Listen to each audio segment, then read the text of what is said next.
You think? Yeah, I mean, I think that's what's happening. I mean, you said it appears to target Muslims. I think it explicitly targets Muslims. And what's really concerning about hearing him, there and earlier this week where he said that refugees are detrimental to America. What about a Muslim Syrian refugee like Steve Jobs' father? Was he detrimental to America? And what he's really doing here is he's pinning religions against each other. Christianity versus Islam, us versus them. This is an extension of everything he stood for, like this executive order and many of the controversial ones in the last few days.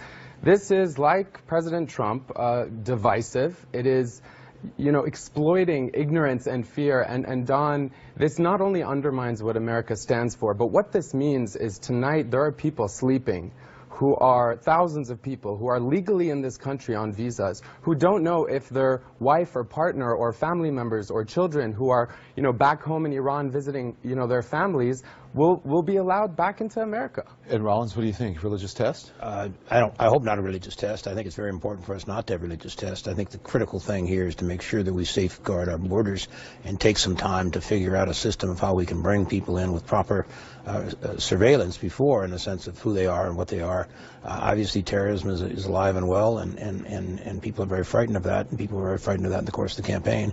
So I hope that in 120 days we examine how we do this, who these people are, how we can bring people in and make sure the ones who are coming here basically are getting the sanctuary they need, and also secure our borders. Yeah. I just want to quickly chime in. It's important to recognize that this disproportionately affects Iranians. Why? Because more Iranians have visas. And who are these people? I mean, an Iranian actress who's been nominated for an Oscar came out on social media and said that this is racist. Using race, the term racist to talk about it being exclusionary towards Muslims. We have, the director of the film The Salesman. He's also won an Oscar. He's won an Academy Award.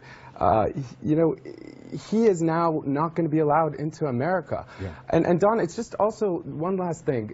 There was a leaked version that said for 30 days, this ban would be implemented. Now it's 90.